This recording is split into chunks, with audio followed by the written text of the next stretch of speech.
Nós temos evidência na Bíblia, Everson, que a Bíblia fala o seguinte, que aquilo que nós ligarmos na terra será ligado nos céus. Isso.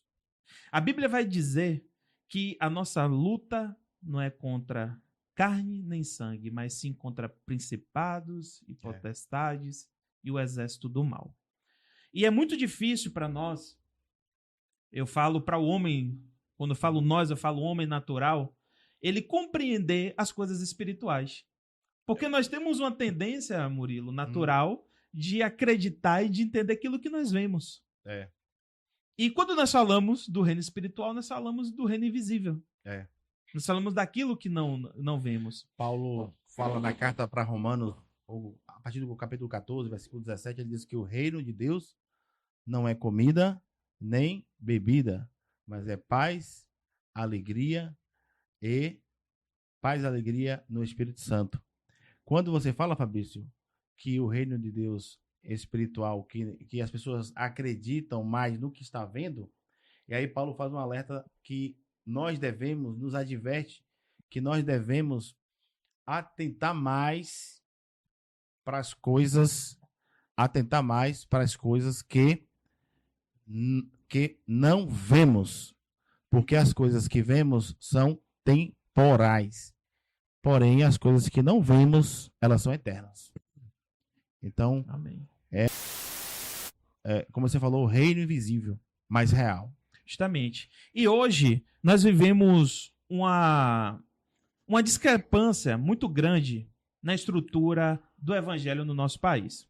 Nós temos, por um lado, uma tendência que ignora as manifestações espirituais, que tenta neutralizar ou naturalizar tudo, como que se as ações do mundo espiritual não existissem, né? E aí a gente vê essa inclinação e essa tendência, né? Essas estruturas de igrejas, eventos, igrejas show, igrejas que enxergam tudo por uma perspectiva secular. Como que se a igreja fosse somente uma instituição social. Né? E por outro lado, nós temos inclinações que têm um certo exagero, né? No conceito de visão de espiritualidade, Elas. Então, às vezes, a gente vê alguém que não está acreditando em nada, que está tocando as coisas de uma forma muito natural, e por outro, nós temos uma tendência a se espiritualizar tudo. Sim. Né? Eu me recordo que recentemente fui fazer uma atividade e aí estava tentando conectar um aparelho.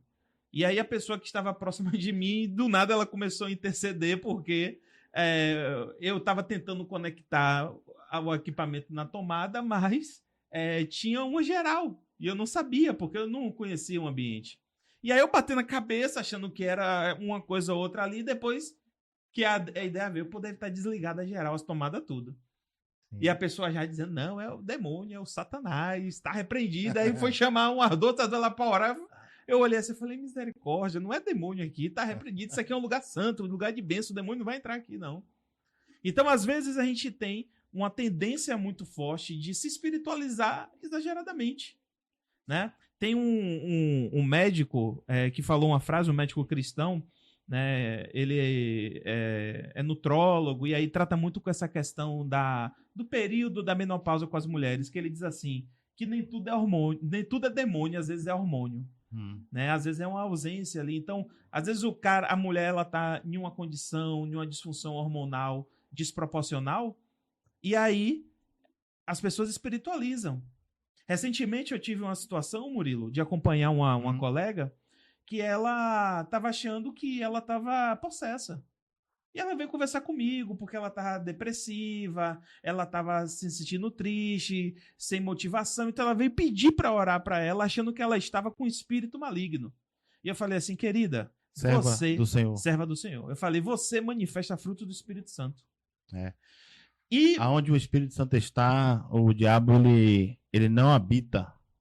E eu conversava com as coisas dela sobre a Bíblia. Ela mostrava boa racionalidade. E eu falei assim, você tem consciência das coisas. Uma pessoa que está sofrendo uma opressão demoníaca, ela não vai ter essa percepção que você tem. E aí, fiz um acompanhamento mais próximo dela, vi que espiritualmente é uma pessoa jovem, batalhadora, que vive uma diversidade como a maioria dos jovens que estão tentando se estabelecer. Mas eu orientei ela a procurar um especialista médico. E ela foi, o médico passou os exames para ela. Quando ela chegou lá, eu não me recordo agora o indicador de ferro dela, mas era tipo assim, tinha que estar em 70, o dela estava em 12. Ela tinha menos da metade da quantidade de ferro necessária. Sim. E aí o médico falou, essa indisposição, essa tristeza, essa sensação de depressão que você está passando é falta de suplementação de vitamina. Ou então alguma coisa que aconteceu com você, que a gente precisa investigar, que derrubou, né, sua vitamina. Então, a gente vive essa controvérsia, né, das vezes da ausência extrema de um lado e do exagero extremo de outro. E a gente precisa se aprofundar no conhecimento da palavra e entender, né? Aprender a discernir os espíritos, ter discernimento espiritual para identificar essas situações e conseguir orientar a igreja. Um ponto, Fabrício, muito importante, você falando aí, que é um dom do Espírito Santo, está lá na carta de Paulo aos Coríntios, quando Paulo ele orienta os irmãos de Coríntios, que a igreja de Coríntios é uma igreja bastante espiritual, porém era uma igreja carnal. Ô Murilo, no primeiro capítulo, quando você lê ali, você percebe que Paulo fala assim, que eu gostaria de falar com vós como espirituais, mas não poderei falar como espirituais, porque vós sois carnais, porque há dentre vós pessoas, divisão, contendas. O espírito mundano já tinha entrado na igreja naquela época, no primeiro século da igreja de Cristo Jesus. Então, quando Paulo faz esse alerta, ele relata sobre a necessidade dos cristãos de pedir a Deus, ao Senhor, os dons espirituais que é concedido, e será, está sendo concedido o dom de discernir, porque a Bíblia diz que em parte nós conhecemos e em parte profetizamos. Essa situação que você falou aí, Fabrício, com certeza é conhecimento, não precisou, né? Não, é uma operação maligna, é uma opressão, não, é conhecimento, entendeu? Então, quando a gente fala sobre essa questão espiritual, o mundo espiritual, o reino espiritual, batalha espiritual, eu gostaria até de falar um pouco sobre a origem disso, né? Pode, sim, fica à vontade, aqui é o lugar. Eu gosto de contextualizar um pouco para poder as pessoas mais... porque a nossa live ela está sendo alcançada para muitas pessoas, cristãs e também não cristãs. Então, assim, primeiro que Deus ele é espírito. A palavra diz que o Senhor ele é espírito. Então, o que ocorre? Porque nós também somos seres espirituais também. Porém, nós sabemos que nós somos humanos, temos o espírito na gente, nossa alma, nossa consciência, e somos seres humanos. Mas o que eu quero explicar é que como que isso ocorreu, como que chegou a esse ponto, porque o ponto é também batalha, né?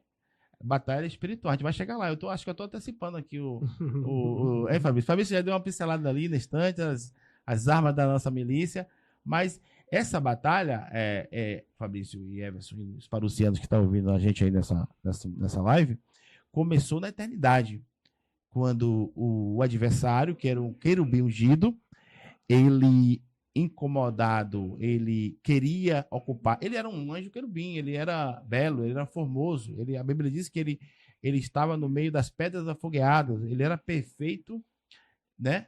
Desde a sua criação, até que no dia achou-se nele iniquidade, ou seja, achou-se nele pecado, e Deus retirou ele desse estado de anjo, de querubim. E a Bíblia diz que ele habita nas regiões celestiais. Nós sabemos, lá no livro de Isaías 14, fala um texto bem interessante, Fabrício, que o adversário, ele queria ser semelhante a Deus. Ele: subirei acima das mais altas das nuvens de Deus e serei semelhante ao Altíssimo. Mas aí Deus que prescuta, que é onisciente, que é onipresente, conhece o coração, sabe tudo que passa. Deus foi e tirou ele dessa posição de querubim ungido, e tirou ele. A partir daí, o que aconteceu? Ele deixou de ser um querubim ungido e passou a ser Satanás, o diabo, a antiga serpente. Né? Agora, note uma coisa, que lendo a palavra, a gente vai lendo e o Espírito Santo vai abrindo nossa mente. Aquilo que ele queria ser, semelhante a Deus, Deus não deu para ele. Deus deu para quem? Cristo. Mas para quem? Para o homem. Para o homem. Porque quando quando o Pai faz aquela reunião ali no céu, ali, ele diz assim, ó, façamos o homem a nossa imagem conforme a nossa semelhança. Então isso irritou muito o adversário da nossa alma.